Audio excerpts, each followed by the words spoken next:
We've all been there. We've bought craft supplies, put them on a shelf to save them for later or use for another time, and we forget about them. Today, I'm going to use two products I forgot I had. Let's get crafting. Today, I'm going to be starting off with some Vicki Boutin stencils. You know that they are some of my absolute favorite. This one is called Tranquil Stencil. Some Distress Texture Paste Sparkle, and these Sizzix switchlets. Now, if you don't know what a switchlet is, hang with me because I want to show you. Now, if you've watched many of my stencil videos, you'll know that I love Vicki Boutin stencils because they are so cost effective. This is a set of 3 stencils that retails at scrapbook.com for about $6 for the set. You cannot go wrong at $2 a piece. And her packaging can be used because you can split it in half and it makes 2 A2 card fronts, and you can use those as backgrounds. So I'm going to create the background for my card first. I am using some watercolor cardstock because I'm going to be using that texture paste a little later. So I'm using Distress Oxides in Abandoned Coral, Mustard Seed, and Peacock Feathers. You can use whatever type of ink you have, whatever colors you like, and however you want to make your background. The sky's really the limit here. I'm going to place my red, because that's the most dominant color to my eye, in a triangular pattern. I kind of want to break that red up. I'm not a true fan of red. My son is. He'd want a red bedroom if I let him. But I want to break that up a little bit. So I'm kind of placing those 3 blobs in a triangular pattern so it makes it a little easier on my eye. And then I'm going to blend my mustard seed in and around the red, and I'm going to leave some extra white space for my peacock feathers. Now, if you notice with the yellow, I also followed the rule of 3s there. I used an odd number of yellow blobs, and I kind of kept them in a triangle. My blue is going to be what bridges those other 2 colors together.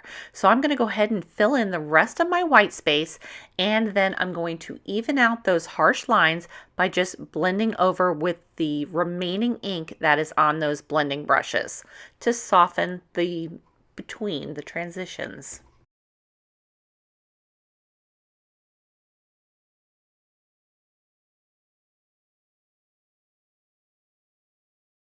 With my background complete, I am setting that aside to dry, and I'm going to go ahead and choose my stencil. Now, I am choosing this large floral pattern because the texture paste I really want to stand out. It's subtle in its form that comes straight out of the bottle. You can certainly do other things to jazz it up, but I really want the background to shine here. Now, this is Distress Texture Paste Sparkle, and the only way that I can really tell you what this stuff is like is if you recall in the 1950s and 60s, the Formica tables. I think my parents had a red one with silver around, and then the plastic seats that kind of had that hint of a sparkle. Well, that's what this is like. Now, this is a clear base with that glitter sparkle in it, so the sparkle doesn't come off on your hands. I want the background, the yellow, the red, and the blue, to come forth from that texture sparkle. So I'm not adding any color to it, but you certainly can. You can add a dye ink re-inker for it. You can change the color with a Distress Oxide. It does become opaque at that point. If you use the dye, it's still translucent. But this is some amazing stuff. And honestly, I don't know what I was waiting on. And I even really like the smell, which is not something I can say about most texture paste. I find most texture paste to smell badly. But this one kind of reminds me of maybe a lemon verbena. I don't know. What do you think? Do you have this? Do you like the smell? Let me know in the comments below. Now, this translucent texture paste goes on with sort of a milky or cloudy texture, but when it dries, it's clear. So it is really pretty at this point, and I can't wait to see what it's going to look like after it dries fully. A word of caution about any texture paste that you choose to use. Don't let it sit on your utensils. Now, I am using a silicone craft mat underneath as opposed to my glass mat because I know this is easier to clean up, but all of my tools are going to go straight to my kitchen sink for a good wash up. With my background drawing, let's look at the switchlets. Now, this is a Sizzix switchlet, and it is essentially an embossing folder with little magnets. The magnets hold these 3 dies that are also included in the product. So you'll see that this is a raised butterfly, and the die is the outside of the butterfly. So this cuts and embosses in one pass. They are amazing. So here's the second butterfly. Really cute. It all uses the same embossing, but a different outside to the butterfly. I actually have quite a few of these. And today's the day I'm actually going to break them out and use them. So I'm going to cut one of each of the 3 butterflies, one in yellow, one in red, and one in blue. I am misting that cardstock off camera. I'm going to go ahead and close that and run that through my SPELLBINDERS Platinum 6 die cutting machine. So here it is. It has cut and embossed all in one pass. Pretty cool, huh?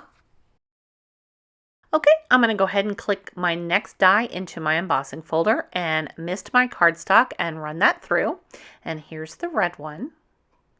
And I'm going to do the same for the third and final one that will be blue.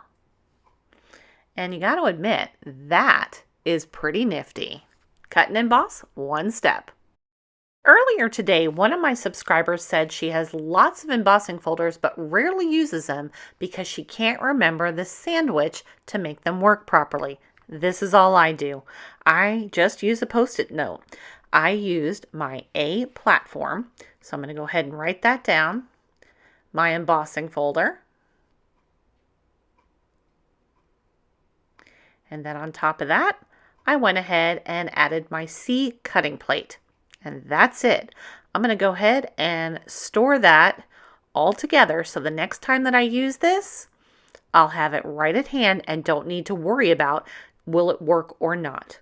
Easy peasy lemon squeezy.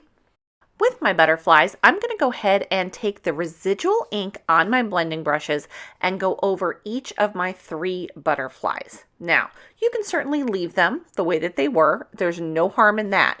But I want to show you what just a little bit of ink will really do to jazz up your cardstock. Now, you're going to see a big difference in the yellow.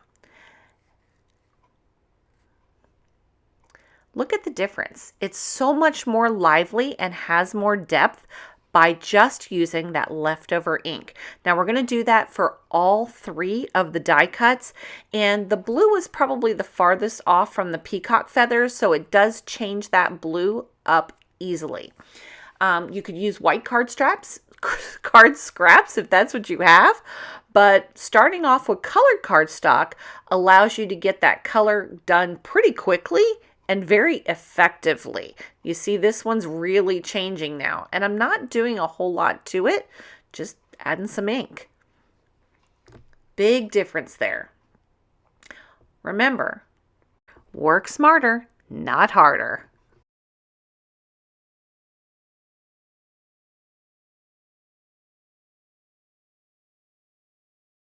Not only have I forgotten about my texture paste and my switchlets, I've forgotten about my Versamark watermark pen.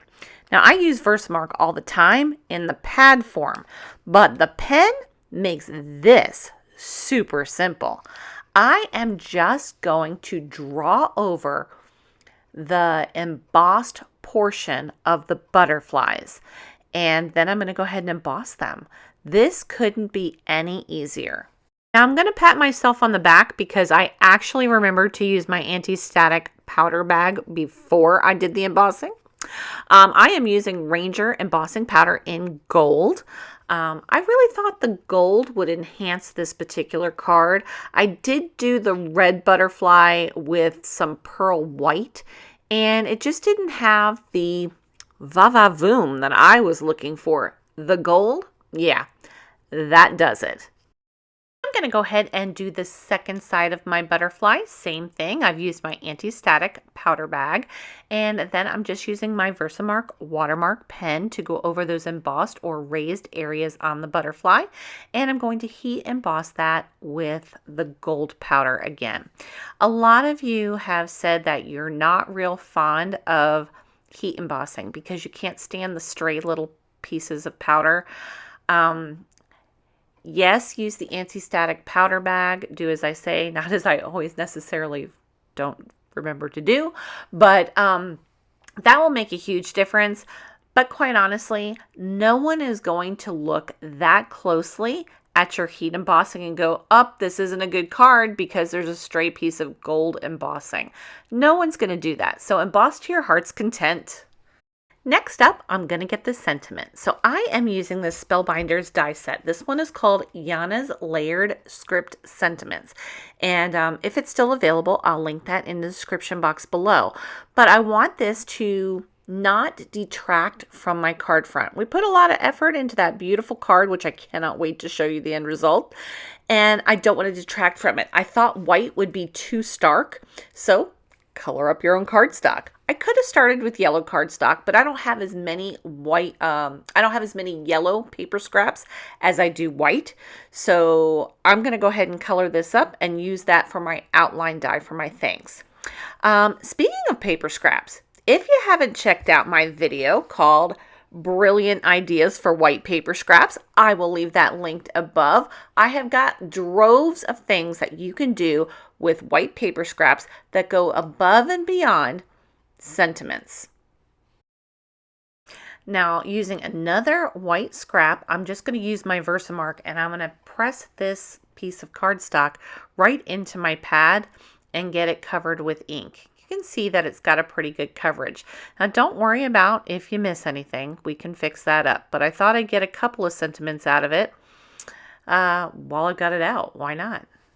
I wanted to bring more of that gold embossing, so I'm going to go ahead and dump that over my Versamark and very carefully not end up with it in my lap.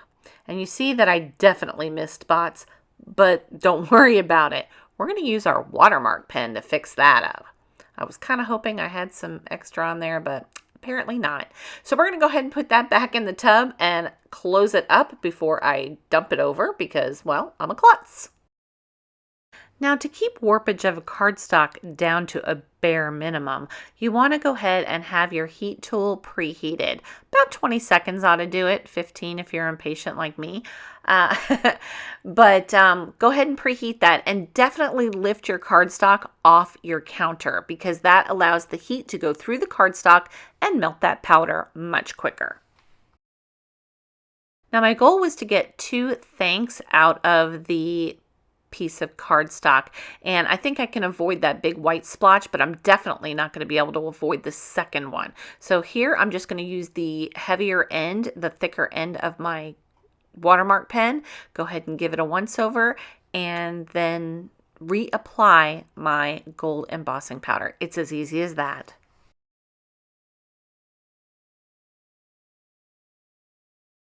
To get this card done, I am using Accent Opaque 100-pound cardstock for my card bases. I make all my card bases. They are much more cost effective that way, and I have pre-cut them and scored them. This is going to be an A2 size top folding card base.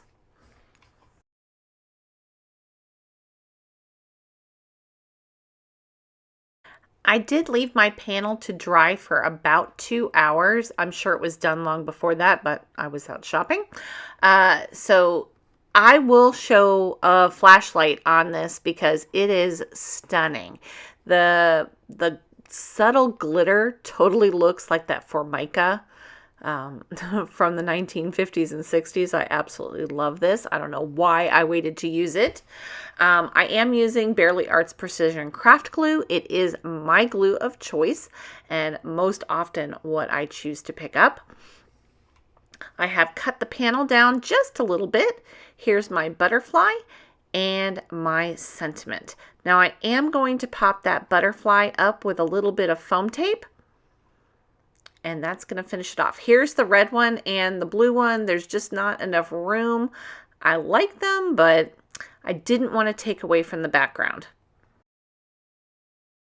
So here's a look with the flashlight. I hope you can see how beautiful this shine is.